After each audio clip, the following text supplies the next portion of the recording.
What's up, Montreal? This is Soke on the Morning Detour and CKET 90.3 FM. A very, very interesting interview this morning. We are here with Sereda, artist, streamer, and songwriter. Because people are streamers nowadays. That's a thing. Welcome to the show.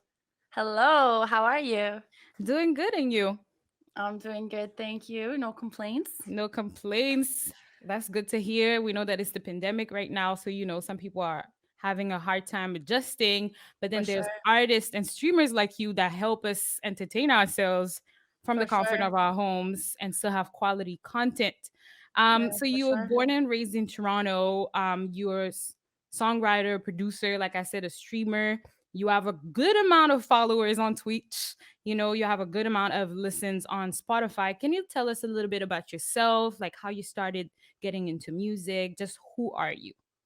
Yeah, sure. So, actually, I was in Toronto. I was born and raised in Toronto. I'm a Canadian. In case you can't tell from the accent, although some people have told me that I've lost my accent while I've been in LA. But how I got started was I actually was in a choir. I was actually in a choir when I got started doing music, and then I kind of moved on from the choir. I started writing my own songs, and when I was getting into it, I didn't really have a budget because I was a student, so I didn't have a budget to get beats or buy beats from people. So I had to learn how to make my own beats and record myself. So I started with that, and then from there I moved to New York to try to get some more opportunities. And then I moved from New York to LA. And then when I hit LA, that's when I started to find some success as a songwriter.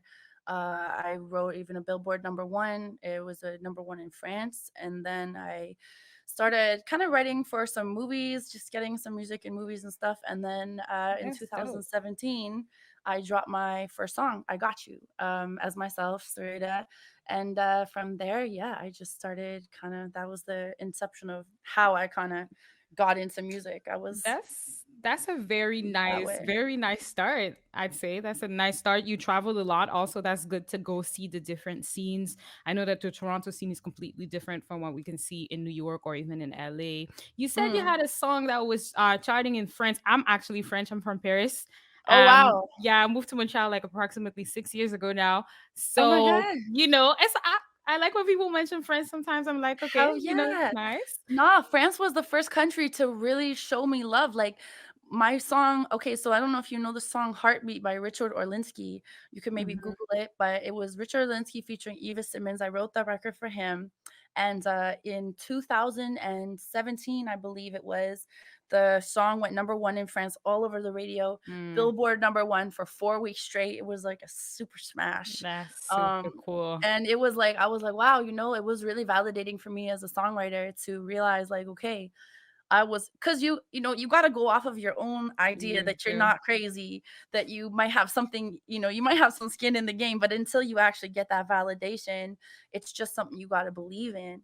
So when I first got that Billboard number one, and they released it independently too, so I was like, all right, Oh, that's okay, I got something. I don't know what I got, but at least I have something. And that's kind of that's the first country, man. Yeah, France. I'll never forget. well, I'm glad that this is, one of the things that, made you realize that okay, you got something. Actually talking about you having something. So, you mentioning in your, when we look at your story that A&Rs, did not really give you a chance when you got to LA. Can you tell us a little bit about this and why maybe you feel that they didn't take a chance on you?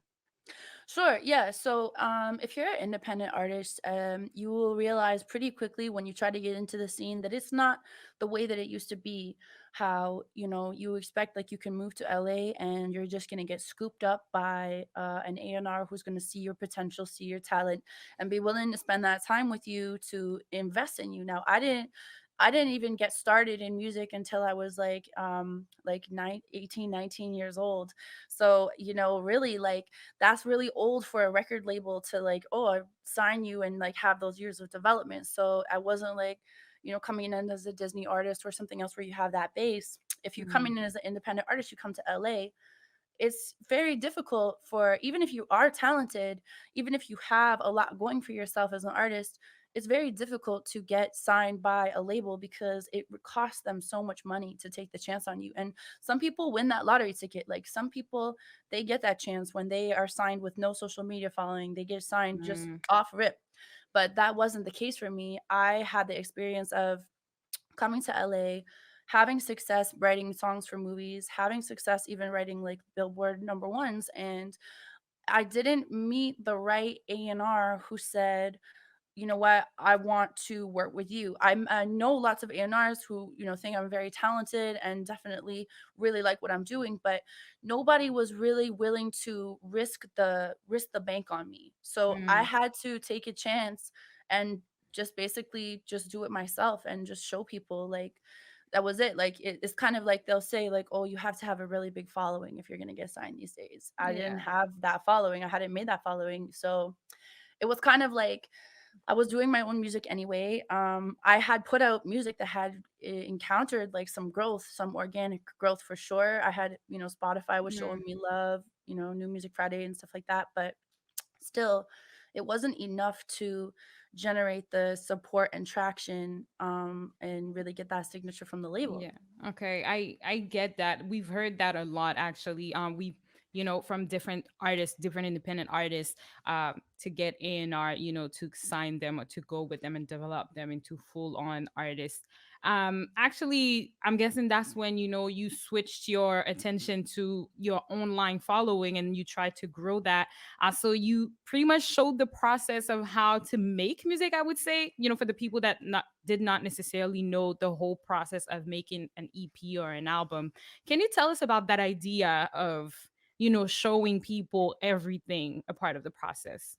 Of course, yeah. So what happened with me, and like I would tell this to like any independent artist, honestly. I would tell this to anybody because really what happened with me was I was sitting in this room like I am right now, making music, making my music, and I just said to myself, I said, "You know what? Like there are all these gatekeepers in the industry that are preventing me from being able to share my music with people. Fuck, excuse me. Screw all that. I don't know if there's okay, sorry. Screw all that. We're going straight to the source." And I just said, "You know what? If people actually like my music, then they're going to stay for this. And if they don't like my music, then they're not going to stay." And I just left it up to the individual. And I said, never mind these gatekeepers. I'm just going to go directly to whatever fans are out there. So literally, I didn't change my process at all. The only thing that I did was I hit go live. I still did the same thing, making the same music, recording it here, writing it here. My process was the same, but now I had a chance to engage with the audience without having to go through a gatekeeper in the industry. And what happened? 5 people would come, 7 people would come, like and I was so excited, I feel like, "Oh my god, like 4 people followed me today. If I can do that tomorrow, like 4 people are gonna follow me again," and I was so excited about it, and honestly, like, that's really what last year was for me. It was just so happy to be able to be given a choice, a chance, you know, to even do a show, like, even if an independent artist wants to do a live show, and where are they gonna find you gotta get a booking agent, you gotta get someone who's gonna let you into your club, you gotta get someone who's, they've like even in Toronto, like if when I wanted to do a show, I remember like one of the first times I tried to do a show, you'd have to like sell tickets to your friends or to whoever. And it's like, it's so demoralizing for an artist who's trying to find their fan base. If you go live on Twitch, like I created this platform, Twitch Cool, go live all of a sudden you can do a show for whoever in the entire world. They could be in Azerbaijan, they could be in France. Like if I were to ask my chat right now, where is everybody from? There's people from all over the world. So it just removes all these barriers that have previously been a problem for artists who are trying to get themselves known or find their fans. And how can you build a following if you can't find your fans? You know, Definitely. One especially for Mhm. free. No, for sure. Actually, one other question that I was going to go to following this one is the question of monetization. So, there's a lot of conversations. We've talked to a lot of different artists. There's a lot of conversations surrounding, how to finance yourself as an independent artist. So, and there's also another conversation that is growing about social media platforms allowing users to actually monetize their content. So, as an independent artist using Twitch and using different different platforms to reach out to your audience. Do you feel like maybe this is the new way to go for independent, instead of having to go through the traditional A&R and then record label? 100%, especially if you need time practicing how to do your live shows, how to write music. I mean, if you can get outside of your own head and get out of the nervousness of doing it live, of writing it live, or however you choose to do your music live, yes, like the most amazing, beautiful thing about Twitch is that I had run out of money to become an independent artist. I had run out of money to make my videos, to make my music. But the people who found my channel, who liked my music, they were willing to buy that album, like, actually buy an album, like, I'm selling albums in 2021, like, that does not exist anymore, like, anywhere, but what they're paying for is the time, the intimate experience of seeing me create it live, that connection with me, then the live shows that I provide for free as well, and so it's this sort of mutual beneficial thing where they're willing to support me through this platform, and that gives me the money I need to create the content, actually, to make the actual music. No, So for yes, sure. I think it is the future. Like, I totally think this is the future, and I know that, like, it's kind of different and weird, like, what I'm doing, and honestly, it came out of pure desperation. Like, it came out of having absolutely nothing else in the but world I could possibly do. I think maybe it was kind of like a bit avant-garde, because when you saw the pandemic hit the world, everyone switched to online content almost in the span of, I guess, the first 3 months. Everybody was just wondering what to do, and then everybody just switched to live. So I guess you already had a few months of practice Yeah. for that kind of content. So I think that's really, really beautiful. Sincerely, I love that. How did you like the process of creating and having your fan base be able to react to what you were doing live? Because I'm guessing it's different from creating in your room or in a studio and then put your project out into the world. 100% because they'll tell me right away if they don't like a song or if they love a song. They'll ask me what they want, or it has been actually an amazing experience because what ended up happening was for the first EP that I made, so the I started streaming, like you said, earlier than the pandemic hit. So I had kind of got my legs under me as the pandemic was hitting. But in June of this last year, the way that they affect their creativity is like they can tell you what songs they want you to release. And then they tell you what songs they want you to release. So that's what we did it. Like, we That sounds reversed fun. it. We actually reversed it was an amazing experience because for the first time that I've ever known of, like, the fans had such an intimate say in, like, what they even wanted me to release. And if they're willing to fund the project, then we make it happen together. So the fans are my Twitch chat is almost like a small, like, label. Like, So they it's like kind a of collaborative project, it pretty much, it's with co your fans. ex exactly, exactly. That sounds It's collaborative. They're there to watch the whole process. They're there to tell me what beats they like, what beats they don't like, and yeah, they're definitely very involved. Yeah, it's Yeah, amazing. that sounds very nice. Actually, that sounds nice, because when I think about it, as a person that loves music, I think I would like to be able to, have an input into what the artist that I like does. But at the same time, I also like to watch the creative process. So that would be pretty sure that would be amazing. Um, Seriously, I think, like you said, that maybe in the future we will see more artists go that route. I already know that Twitch is a platform where a lot of DJs go to do their Mhm, different sets and things of that nature. So I think that's mhm. beautiful. Um, if you can let us know, where can people find you? Most importantly, where can people watch you on Twitch? What's the name of the channel? Just let us know everything, so to make sure Montreal follows you in that process. For sure. Okay, so you can find me www.twitch.tv/Sereda, my name, Sereda.